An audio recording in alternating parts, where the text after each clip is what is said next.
হচ্ছে আল্লাহর বান্দা যারা ওয়াল্লাযিনা ইউতুনা, এই আয়াতটাকে ভালো করে বুঝবেন। আল্লাহ বলছেন ওরাই হচ্ছে আল্লাহর বান্দা যারা তাদের রবের কাছে যা কিছু দেওয়ার পরে ওয়াজালাত কুলুবুহুম, তাদের অন্তরটা কাঁপে, তাদের অন্তরটা কেঁপে উঠে।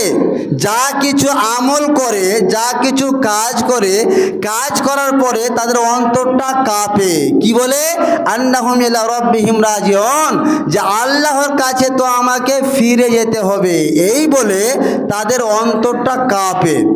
তো হযরতে আয়েশা রাদিয়াল্লাহু তাআলা আনহা এই আয়াতটির ব্যাখ্যা করছেন এভাবে যে আল্লাহর নবী সাল্লাল্লাহু আলাইহি ওয়াসাল্লাম এই আয়াতটির মানে এরকম নয় যে যারা গুনাহ করলো, উদাহরণস্বরূপ চুরি করলো, তো চুরিটা হচ্ছে খারাপ কাজ, গুনাহের কাজ। তো গুনাহের কাজ করার পরে ওরা ভয় পায় যে আমাকে তো মরতে হবে। তো এই আয়াতটার ব্যাখ্যা তো এরকম। বা যারা নেশাদার দ্রব্য পান করলো, নেশাদার দ্রব্য পান করার পরে ওরা ভাবে যে আমাকে তো স্রষ্টার কাছে ফিরে যেতে হবে, আমি তো নেশাদার দ্রব্য পান করলাম, তাহলে আল্লাহকে জবাব কি দিব, এই বলে তাদের অন্তরটা কাঁপে। হযরত আয়েশা বলছেন এর ব্যাখ্যা এরকম নয়। তখন নবীজি বললেন লা ইয়া বিনতা সিদ্দিক, হে আমার প্রিয়তমা স্ত্রী আয়েশা, আবু বকরের বেটি, এই আয়াতটির অর্থ এরকম নয়। ওয়ালাকিন্নাহুমুল্লাযিনা ইয়াসুমুনা ওয়া ইউসাল্লুনা ওয়া ইয়াতাসাদ্দাকুন, এই আয়াতটির ব্যাখ্যা হচ্ছে এরকম যে সমস্ত মানুষেরা নামাজ পড়লো, রমজান মাসে রোজা রাখলো, আল্লাহর রাস্তায় দান করলো, দান করার পরে তাদের অন্তরটা কাঁপে, ভয় লাগে, তাদের অন্তরটা ভয়, তাদের দিনটা অতিবাহিত হয় যে আল্লাহ গো, আমি তো রমজান মাসে রোজা রাখলাম, তো সে রোজাটা আল্লাহর কাছে গ্রহণযোগ্য হলো কি হলো না, না নষ্ট হয়ে গেল, এই বলে যাদের অন্তরটা কাঁপে এরা হচ্ছে আল্লাহর বান্দা। আজকে মিনাশ শাইতানির রাজিম, বিসমিল্লাহির রহমানির রহিম, কাফ ওয়াল কুরআনিল মাজিদ, بل عجبوا أن جاءهم منذر منهم فقال الكافرون هذا شيء عجيب.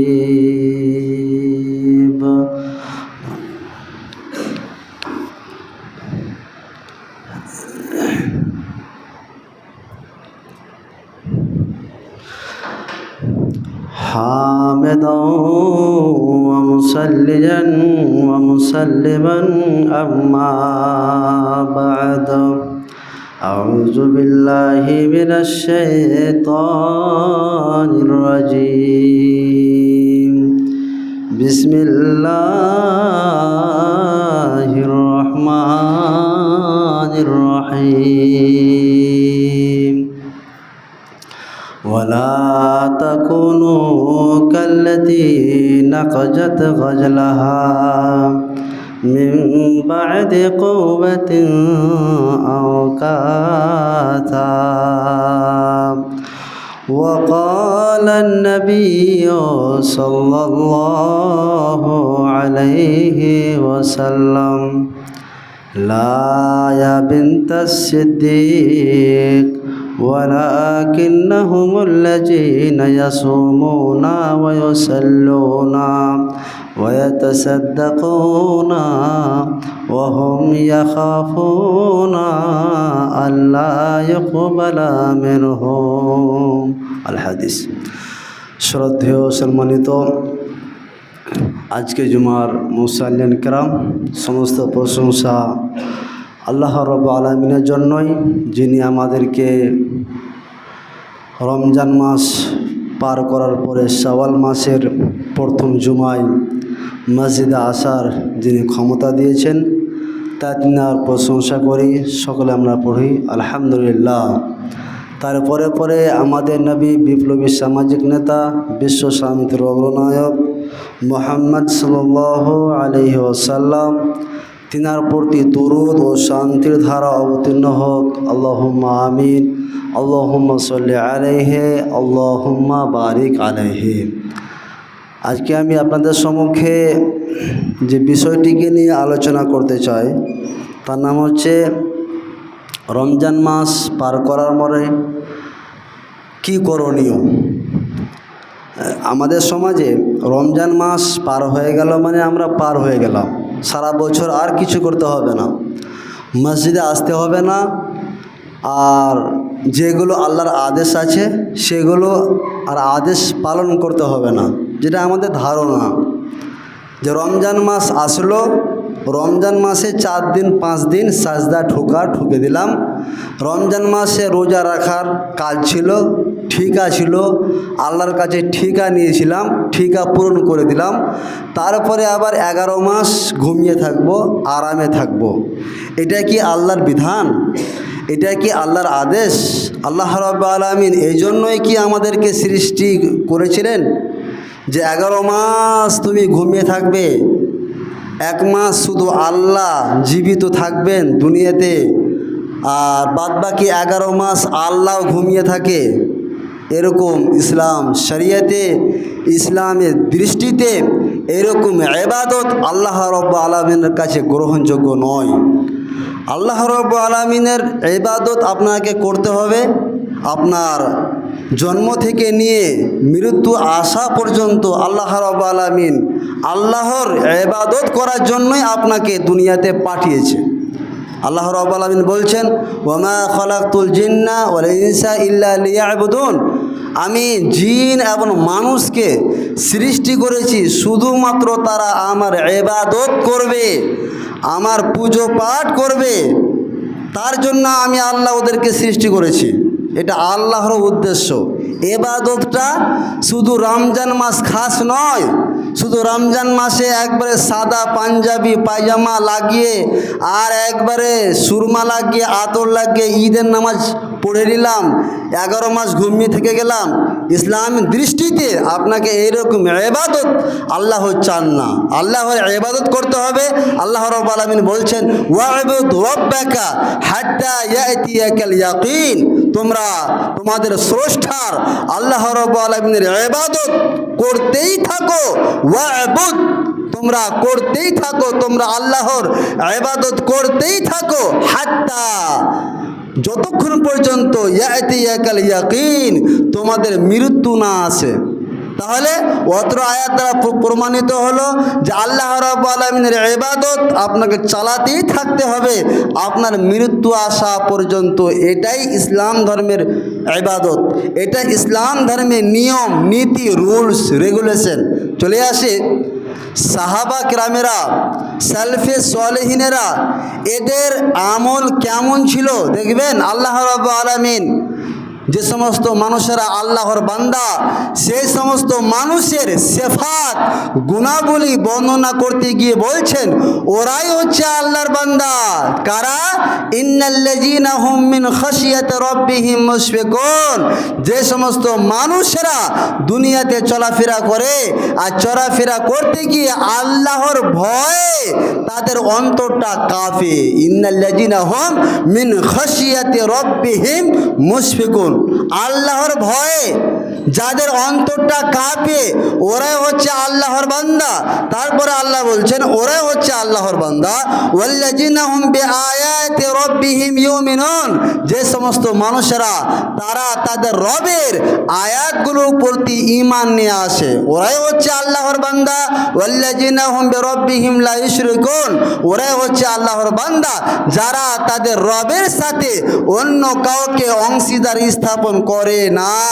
তারপর আল্লাহ বলছেন ওরাই হচ্ছে আল্লাহর বান্দা যারা ওয়াল্লাযীনা ইউতুনা, এই আয়াতটাকে ভালো করে বুঝবেন। আল্লাহ বলছেন ওরাই হচ্ছে আল্লাহর বান্দা যারা তাদের রবের কাছে যা কিছু দেয়, দেওয়ার পরে ওয়াজালাত কুলুবুহুম, তাদের অন্তরটা কাঁপে।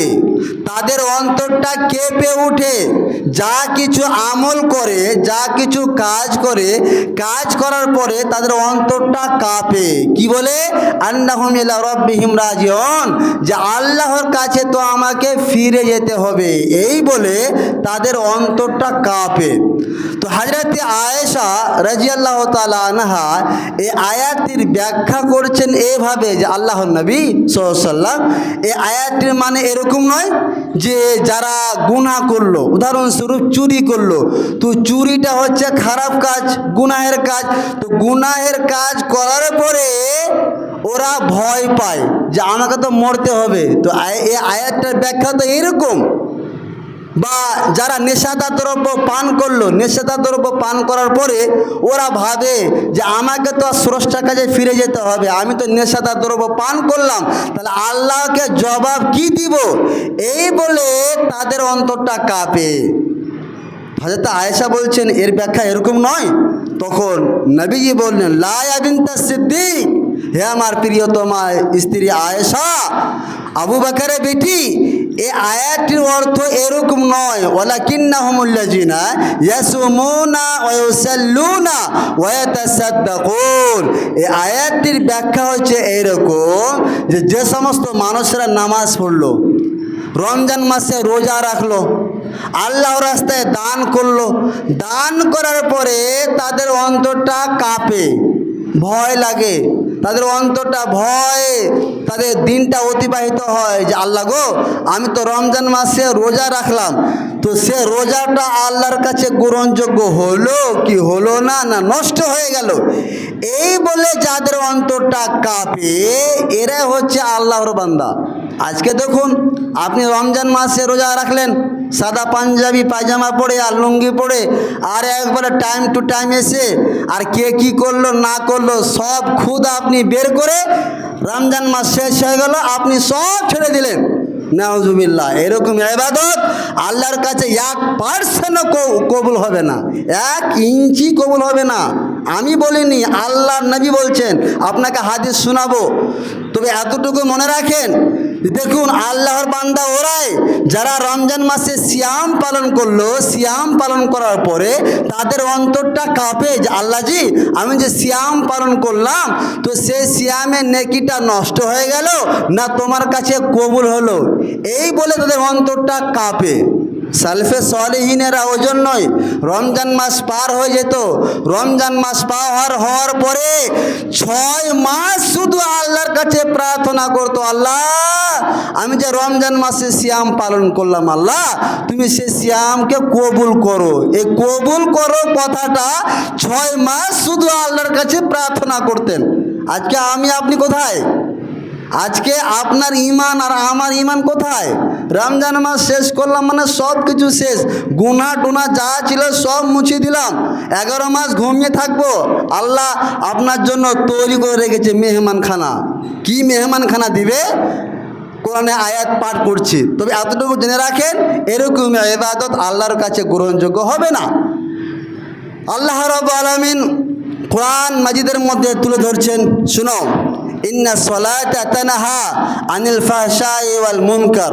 আল্লাহ রাব্বুল আলামিনের যে ইবাদত নামাজ, এই নামাজ ইবাদত এমন একটি ইবাদত যে ইবাদত আপনাকে 12 মাস করতে হবে, 12 মাসই আপনাকে নামাজ পড়তে হবে, আপনি পড়তে বাধ্য। আল্লাহ আপনাকে ওই জন্যই সৃষ্টি করেছে, দুনিয়া রং তামাশার জন্য নয়। নাহলে আপনি একটু ভেবে দেখেন যে আপনি আপনার মায়ের পেট থেকে, আমি আমার মায়ের পেট থেকে এসেছিলাম উলঙ্গ অবস্থায়, আবার যে মারা যাব উলঙ্গ অবস্থায়, ধন সম্পদ কিছুই নিয়ে যাবেন না, কিছু যাবে না, 1 ইঞ্চিও ধুল আপনার সাথে যাবে না যখন আপনি মারা যাবেন। কাজে লাগবে কি? ইবাদত। আপনি কি কাজ করেছেন সেটাই কাজে লাগবে। তবে তাদের মধ্যে যে নামাজ, নামাজ আপনাকে পড়তেই হবে, নামাজ পড়তে আপনি বাধ্য। আল্লাহ আপনাকে বাধ্য করেছেন, ফরজ করেছেন। নামাজ পড়লে লাভ কি হবে? আল্লাহ রাব্বুল আলামিন তুলে ধরছে, নিশ্চয় নামাজ মানুষকে অশ্লীল ও অসৎ কাজ থেকে বিরত রাখে। আশ্চর্য বিষয় হবেন আপনি, আশ্চর্য হয়ে যাবেন। কিয়ামতের মাঠে সর্বপ্রথম আপনাকে নামাজ সম্পর্কেই জিজ্ঞেস করা হবে।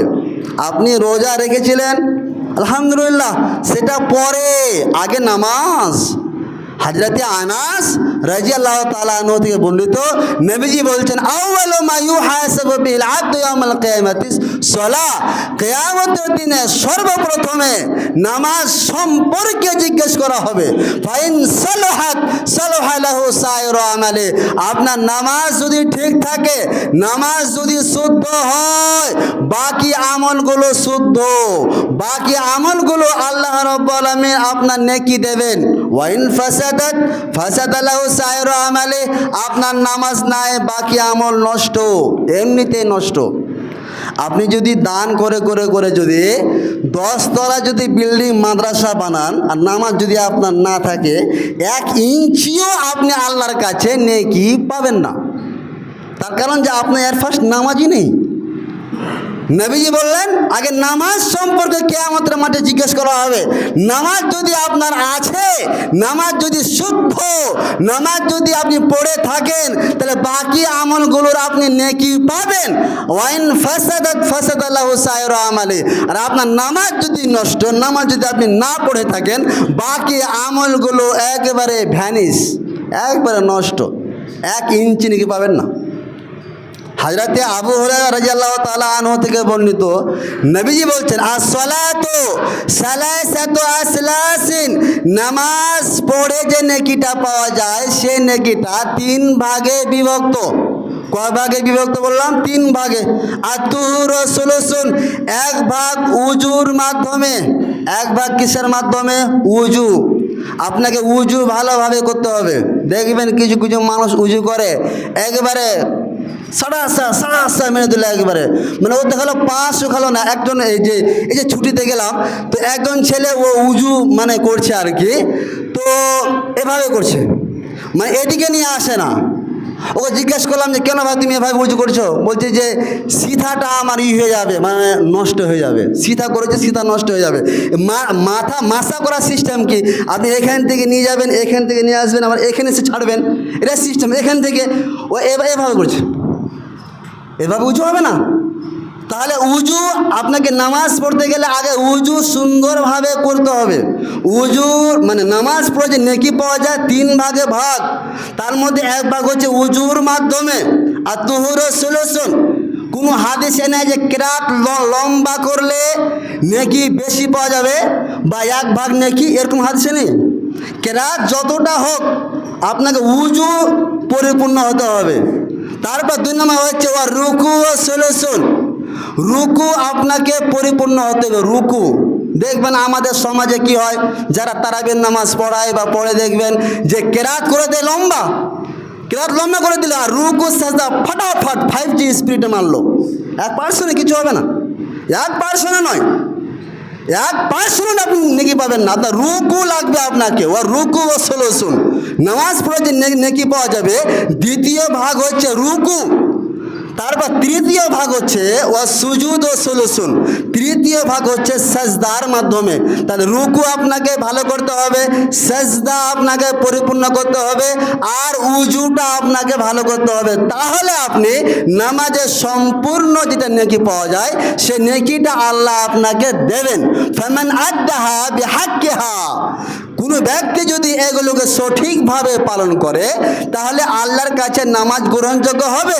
ওমান রুদ্দাত আলাইহি সালাতুহু, আর যদি কোনো ব্যক্তির নামাজ নষ্ট, নামাজ যদি তার না হয়, উজু ভালোভাবে করেনি, রুকু পরিপূর্ণভাবে করে না, সাজদা ভালোভাবে করেনি, রুদ্দা আলাইহি সাইরু আমালি, নামাজও ভ্যানিস, তার বাকি আমলগুলো ভ্যানিস। নামাজও বেকার, তার বাকি আমলগুলো বেকার, সম্পূর্ণ নষ্ট। নবীজি বলছে, হযরতে আবু হুরায়রা আরেকটা হাদিস, উনি বলছেন, খামসু সালাওয়াতিন, as-সালাওয়াতুল খামসু, নামাজ পড়লে লাভ কি?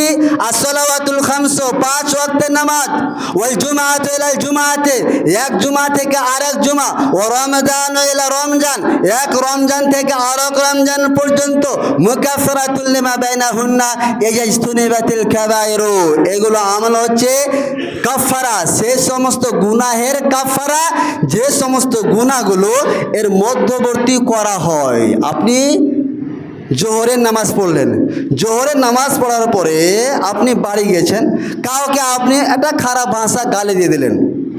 আপনি যদি আসরের নামাজ পড়তে আসেন তো অটোমেটিক সেই আপনার যে গুনাহটা হয়েছিল ও গুনাহটা ভ্যানিশ হয়ে গেছে, আপনি জানেনই না।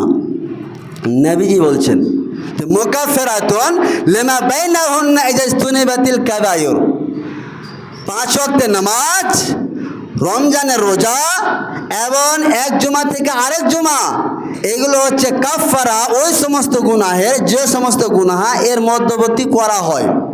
হযরতে আবু হুরায়রা রাদিয়াল্লাহু তাআলা আনহু উনি বলছেন যে নামাজ পড়লে লাভ কি রয়েছে। নবীজি বলছেন আরাআইতুম লাউ আন্না নাহরান বিবাবি আহাদিকুম ইয়াগতাসিলু কুল্লা ইয়াউমিন মিনহু 5 মাররাতিন।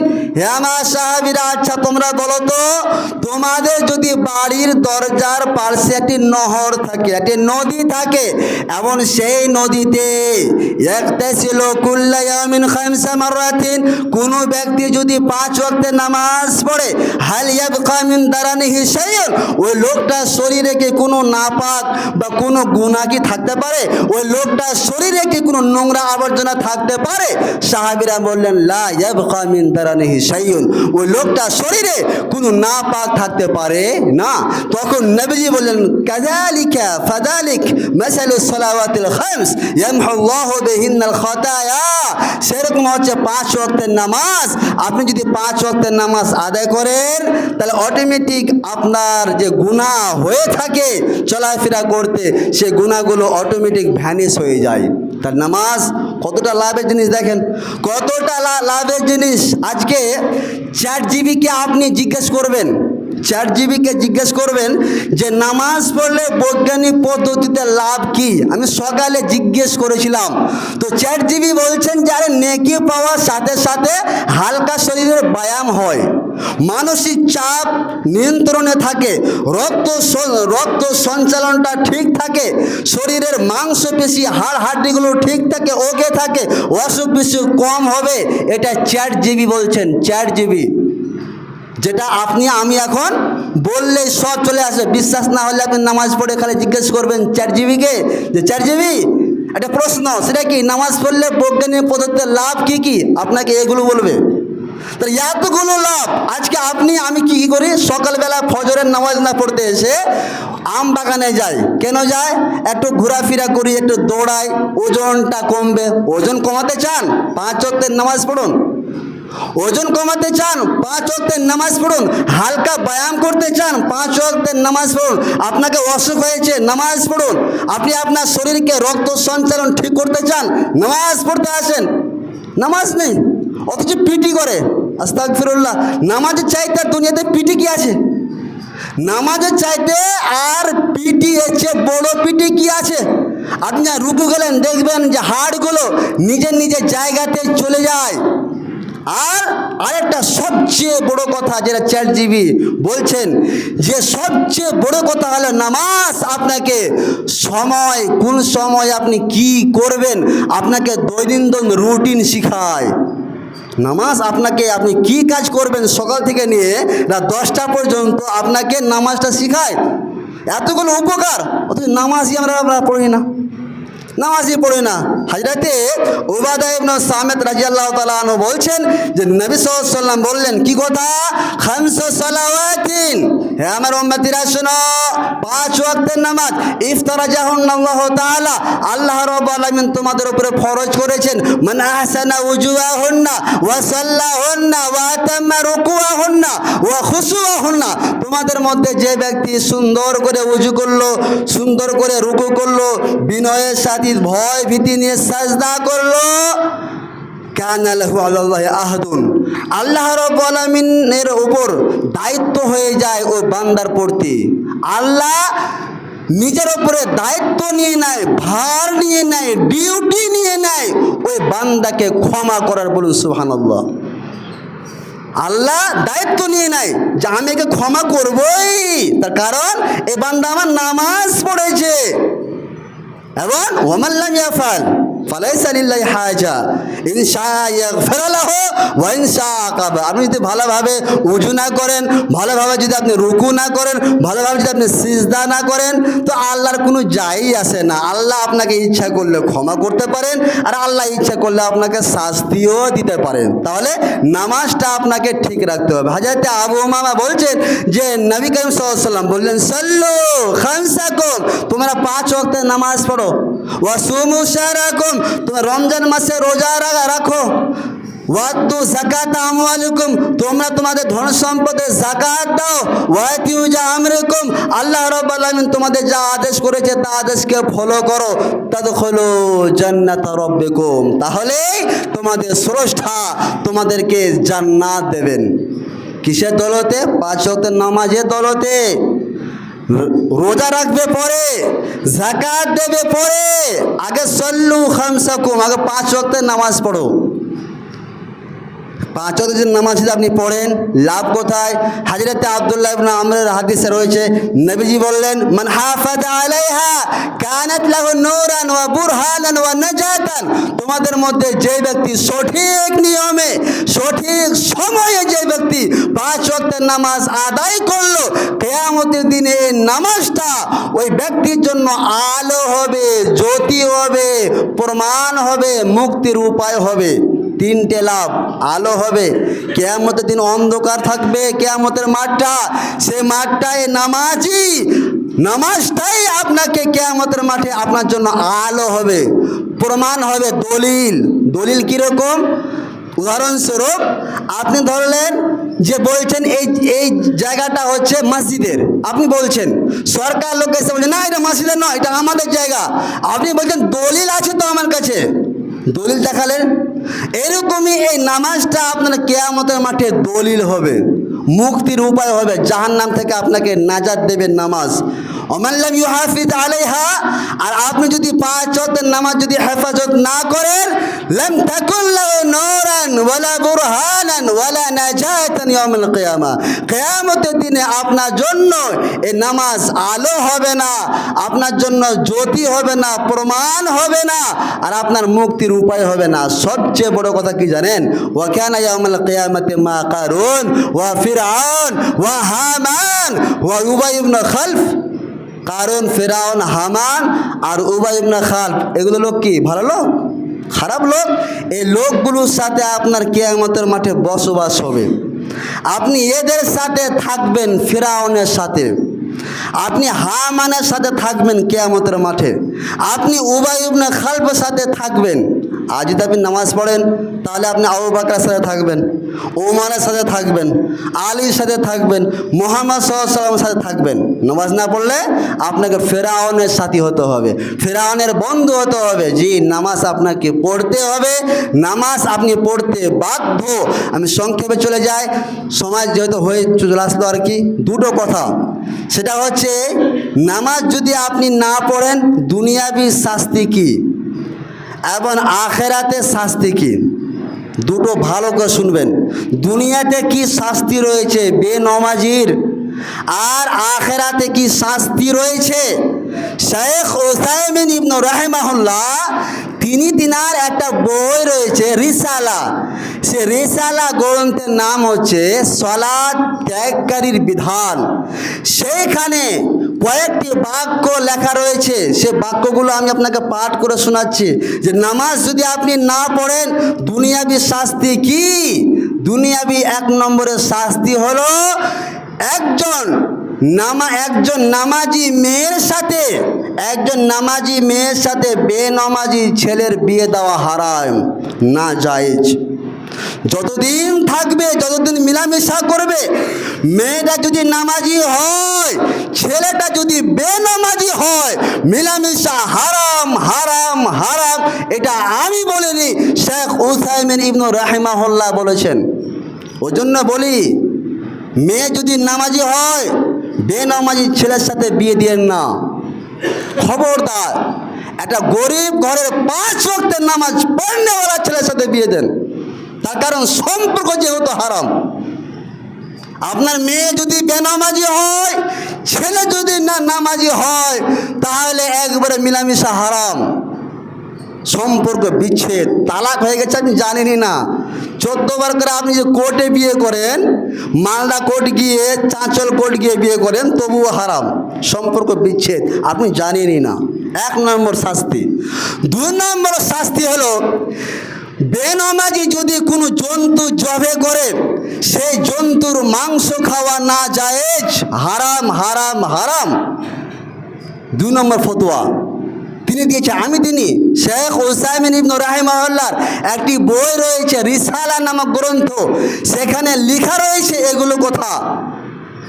আরেকটা কি, বেনামাজি যদি মারা যায়, তাহলে সে বেনামাজি জানাজায় কোনো মুসলমানদের যাওয়া হচ্ছে না জায়েজ, যাবে না জানাজাতে। শুধু জানাজাতে যাবে না নয়, ওই জানাজাতে অর্থাৎ যেটা মুসলমানদের কবরস্থান, সেই কবরস্থানে একজন বেনামাজিকে জানাজা মানে দেওয়া বা ওকে দাফন করা না জায়েজ, যাবে না তা দাফন করা, ওকে আলাদা রাখতে হবে, যেহেতু কাফের, এ যেহেতু মুশরিক। এই মুসলমানদের কবরস্থানে এই বেনামাজিকে দাফন করা যাবে না। শেখ উসাইমিন বলছেন বিয়ে দেওয়া যাবে না, হারাম। বেনামাজির সাথে বেনামাজির জবেকৃত পশুর মাংস খাওয়া যাবে না, ওর সাথে চলাফেরা করা যাবে না। এটা দুনিয়াবি শাস্তি। কত রকম শাস্তি আপনি ভাবতে পেরেছেন? আখিরাতের শাস্তি কি? হাজরতে মুহাম্মদ সাল্লাল্লাহু আলাইহি ওয়াসাল্লাম বলছেন, আমি শুয়েছিলাম, ঘুমিয়েছিলাম, ঘুমন্ত অবস্থায় স্বপ্নে দেখলাম এমন একজন ব্যক্তির কাছে আমাকে নিয়ে যাওয়া হলো, যে ব্যক্তি চিত হয়ে শুয়ে আছে, তার পাশে একটি লোক পাথর নিয়ে দাঁড়িয়ে রয়েছে, সেই পাথরটা জোর করে ওই লোকটার মাথায় আঘাত করছে, মাথাটা চূর্ণ বিচূর্ণ হয়ে যাচ্ছে। আবার পাথরটাকে যখন নিয়ে আসতে যাচ্ছে ওই ব্যক্তিটা, আবার এই মাথাটা ঠিক হয়ে যায়। এভাবে শাস্তি বড় চলতে রয়েছে। নবীজি বলছেন, আমি জিজ্ঞেস করলাম ফেরেশতারাকে, এরকম শাস্তি হচ্ছে কেন? তখন 2 জন ফেরেশতা বললেন, এরা দুনিয়াতে বেনামাজি ছিল, এরা দুনিয়াতে বেনামাজি ছিল বলে এরকম এদের শাস্তি। 1 নম্বর, তাহলে শাস্তি এরকম হবে। 2 নম্বর, বেনামাজিকে সাকার নামক জাহান্নামে দেওয়া হবে। যখন সাকার নামক জাহান্নামে দেওয়া হবে বেনামাজিকে, তখন জিজ্ঞেস করা হবে, মা সালাকাকুম ফি সাকার, তোমরা কি অপরাধে জাহান্নামে আছো, তোমরা কি এমন কাজ করেছিলে যে সাকার নামক জাহান্নামে আছো? তখন তারা উত্তর দিবে, কালু লাম নাকু মিনাল মুসাল্লিন, আমরা নামাজি ছিলাম না। 2 নম্বর শাস্তি।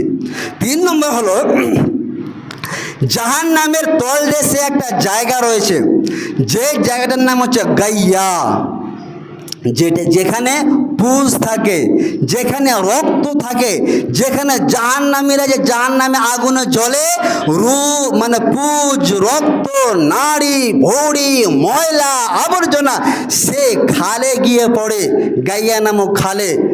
আল্লাহ রাব্বুল আলামিন বলছেন, ফাখালাফা মিন বাদিহিম খালফুন, তাদের পরে এমন বজ্জাত জাতিগণ দুনিয়াতে আসলো, যাদের বৈশিষ্ট্য হলো আজাউস সালাত, নামাজকে ত্যাগ করা, নামাজকে ত্যাগ করা যাদের বৈশিষ্ট্য ছিল।